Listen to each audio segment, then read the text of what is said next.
કહેવાય.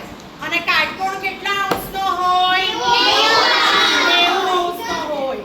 હવે આ કયો ખૂણો બને? લઘુકોણ. 90 અંશથી નાના હોય એ બધા ખૂણા લઘુકોણ. અને જ્યારે આપણા હાથની પોઝિશન આમ બહાર જાય ત્યારે કયો ખૂણો બને? ગુરુકોણ.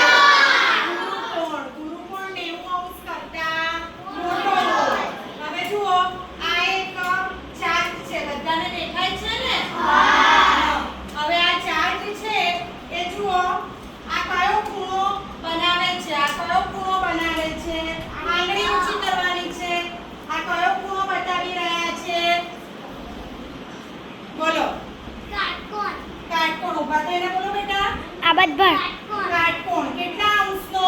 90 અંશનો. બેસી જાઓ.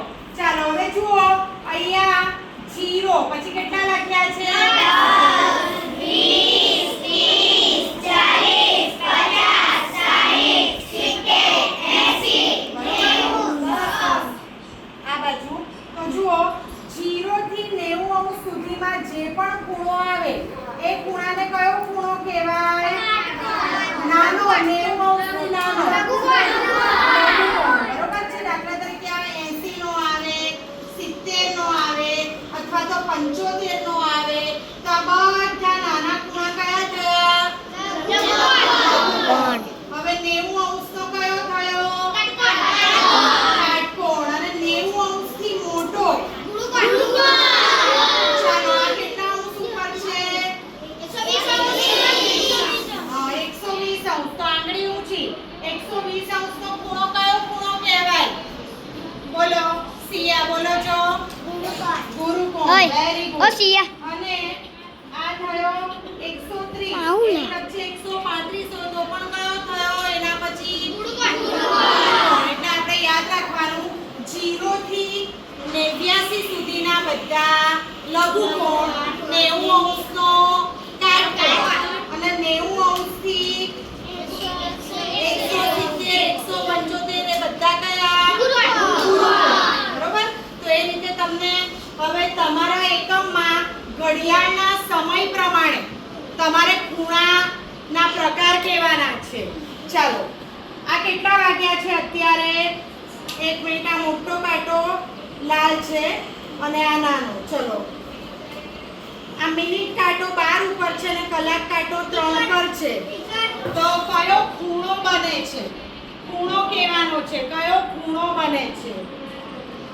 ખૂણો કયો બને છે? બોલો. પૂર્વી કાટકોણ. કયો બને છે? કાટકોણ. સરસ. હવે 3 વાગીને 5 મિનિટ થઈ તો કયો ખૂણો બને છે? બોલો. 3 વાગીને 5 મિનિટ. આ અંદર આવ્યું ને?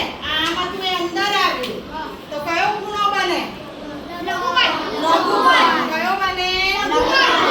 હવે આ રીતે આવી પોઝિશન છે આવી તો કયો ખૂણો બન્યો? કયો ખૂણો બન્યો? બોલો. બોલો ઓવી. ગુરુકોણ. કયો ખૂણો બન્યો? એટલે બધાને ખબર પડી ગઈ ને? આપણે કોણ માપક વડે હવે જુદા જુદા માપના ખૂણા દોરવાના છે અને એનો પ્રકાર કહેવાનો છે. આ એક કોણ માપકની જ રચના કરેલી છે. આમાં આપણને ખ્યાલ આવી ગયો કે 90 અંશનો હોય તો કયો ખૂણો કહેવાય? કાટકોણ. 90 કરતા નાનો કોઈ પણ હોય તો લઘુકોણ. અને 90 કરતા મોટો કોઈ પણ હોય તો લઘુકોણ. હવે આપણે આપણી નોટમાં કોણ માપક અને પરિકરની મદદથી ખૂણા દોરીશું જુદા જુદા માપના.